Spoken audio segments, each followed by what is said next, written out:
عبده ورسوله اللهم صل على سيدنا محمد وعلى آله وأصحابه أجمعين. Amma ba'du. Bapak Ketua, Ibu Wakil yang kami hormati serta seluruh jamaah musalla Mahkamah Syariah yang dirahmati Allah. Pertama sekali kita bersyukur turun hujan nikmat Allah. Mudah-mudahan semoga hujan ini menjadi manfaat bagi kita bersama. Demikian juga salawat salam kepada Nabi besar Muhammad sallallahu alaihi wasallam. Bapak Ibu jamaah yang dirahmati Allah, dalam kesempatan yang singkat ini tadi saya pikir nggak terdengar. Banyak Pak Sekretaris nggak mau diam, langsung tes, sehingga nggak ada alasan untuk tidak berdiri di sini hari ini. Jamaah yang dirahmati Allah, karena musim hujan, saya nggak cerita tentang buah-buahan, nggak selera katanya kan.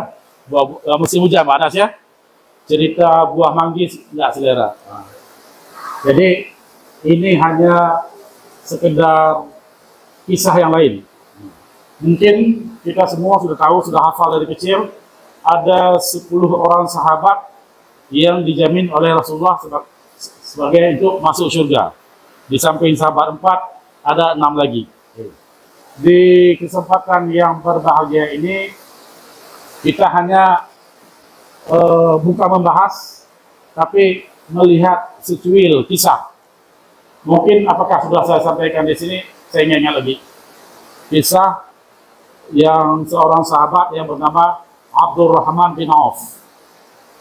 Jadi beliau salah satu sahabat Rasul yang dijamin oleh Rasulullah sebagai penghuni surga. Seorang ahli sejarah, Khalid bin Muhammad Khalid. Tunas ya, Khalid bin Muhammad Khalid. Ada Pak Bukhari? Nggak ada ya? Menulis sebuah kitab. Ya. Kitabnya Rijalun Haular Rasul. Nggak susah nas, karena sudah ada terjemahannya. Nah, terjemahannya apa? Karakteristik 60 sahabat Rasul. Jangan cari kitab Arabnya, susah. Cari bahasa Indonesia, sudah terjemahan. Jadi tebal. Itu kisah 60 orang sahabat Rasul, apa keutamaan-keutamaannya, itu sangat bagus kalau kita baca. Dikarang oleh kitab aslinya Khalid bin Muhammad Khalid. Oke, udah banyak terjemahannya. Tinggal kita atau untuk memperdalam, untuk melihat sejarah-sejarah sahabat Nabi, mungkin banyak sekali manfaatnya, menjadi contoh teladan bagi kita.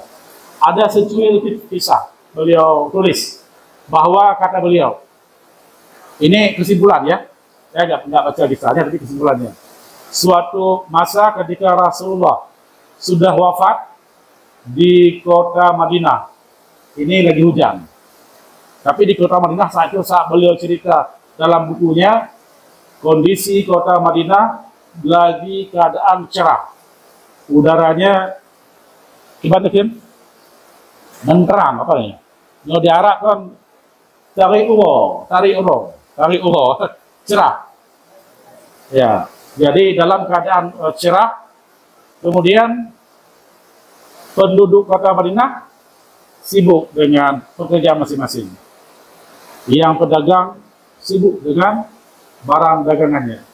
Itu orang Arab paling suka dagang, Kemudian yang pedagang sibuk dengan barang dagangannya. Yang pembeli sibuk dengan mencari barang yang akan dibeli. Oke.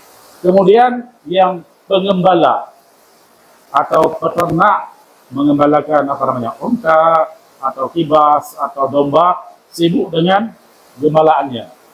Yang petani, apa petani di Arab? Petani kurma, membersihkan pohon kurma macam-macam, sibuk dengan pertaniannya. Ada yang tanam anggur, kurma, zaitun, masing-masing sibuk dengan pekerjaannya. Oke. Yang namanya Arab itu identik dengan padang pasir. Ketika masing-masing sedang sibuk dengan pekerjaannya dari arah negeri Syam. Negeri Syam sekarang Yordania atau Palestina. Jadi dari arah negeri Syam muncul debu-debu berterbangan ke udara. Jadi semakin lama debu-debu itu semakin tinggi, semakin lama semakin dekat, semakin nampak hitaman. Jadi orang-orang yang sibuk dengan pekerjaan masing-masing menjadi terkejut. Gerangan apa yang terjadi? Jadi debu itu arahnya ke kota Madinah. Tidak nampak, di balik debu itu nggak nampak. Karena saking banyaknya debu karena negaranya padang pasir. Pas masuk kota Madinah, apa yang dilihat semua terkejut. Ternyata yang pertama diduga ada pasukan perang dari negara lain atau dari daerah lain yang menyerang kota Madinah. Ternyata dari balik debu-debu itu ketika memasuki kota Madinah, muncullah kafilah dagang Abdurrahman bin Auf yang diangkut barang dagangannya oleh 1000 ekor onta. Namanya orang Arab. Pak Masrur, ya? Orang Arab begitu melihat dagangannya, Nabi kalau masih ada Nabi lagi khutbah, dia tinggalkan, menjemput barang dagangannya. Saking gembiranya ketika datang kafilah Abdurrahman bin Auf yang membawa barang dagangan dari negeri Syam atau sekarang Yordan dan Palestina. Kenapa? Kebetulan saat itu musim paceklik, apa namanya? Paceklik, musim susah mendapatkan bahan makanan. Jadi semua penduduk Madinah gembira. Saking gembiranya, pokoknya riuh apa namanya? Riuh rendah. Semua bilang Abdurrahman bin Auf, barang dagangannya sampai. Oke, di kota Madinah sudah sibuk semuanya. Ada yang menawarkan sekian, belum. Di sebuah bilik dalam Masjid Nabawi, Ummul Mukminin Siti Aisyah binti Abu Bakar, Nas. Binti siapa? Binti Abu Bakar. Benar aja lah. Siti Aisyah binti Abu Bakar, Amirul Mukminin sebagai Ummul Mukminin, bukan Ummul Mukminin. Beliau mendengar kegaduhan di sekitar kota Madinah. Beliau bertanya kepada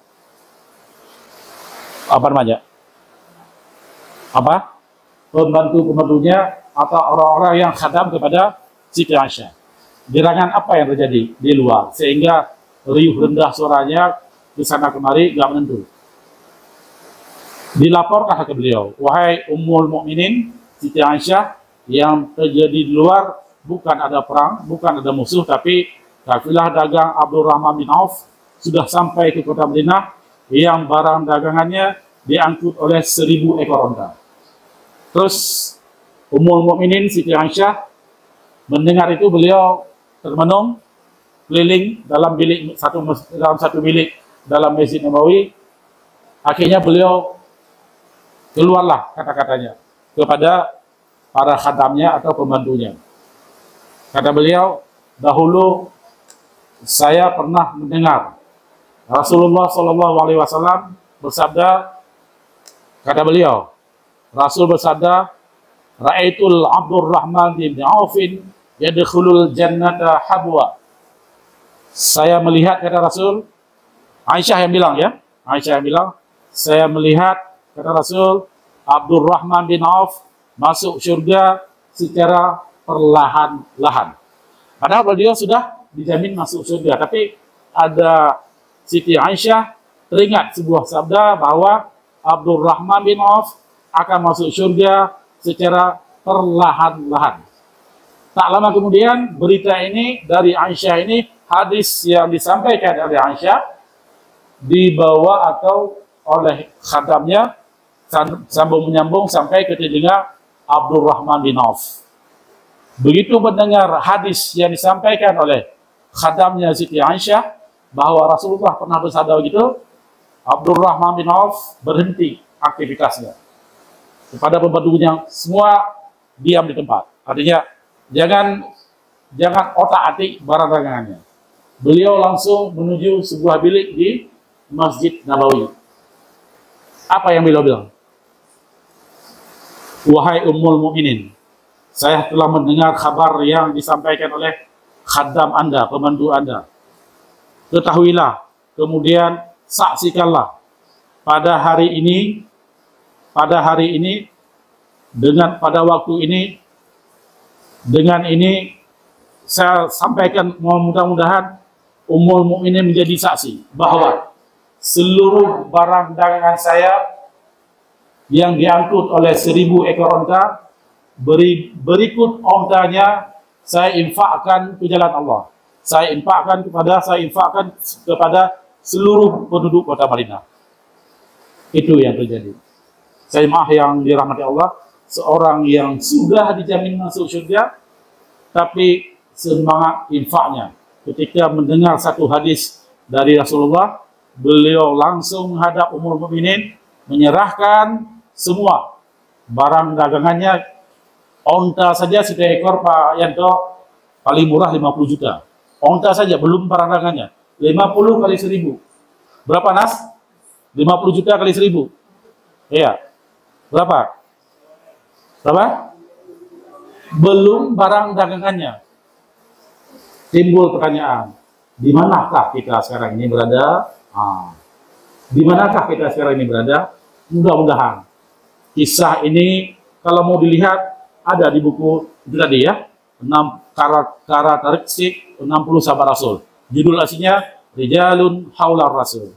Mudah-mudahan cerita ini, kisah ini menjadi semangat bagi kita untuk berinfak, untuk bersedekah, untuk berbagi rezeki dengan saudara-saudara kita, dengan tetangga-tetangga kita, dengan anak yatim, dengan fakir miskin yang ada di sekeliling kita. Kenapa? Tentang harta kata Rasul, wa'an malihi min ainak kasabahu wa fima anfaqahu. Tentang harta Allah akan mintai 2 pertanggungjawabannya. Min ainak kasabahu wa fima anfaqahu. Dari jalan mana Anda perolehnya? Setelah itu kalau selesai, wa fima anfaqahu. Kemana Anda habiskan? Lebih kurang lebih saya mohon maaf. Wabillahi taufiq wal hidayah. Wassalamualaikum warahmatullahi wabarakatuh.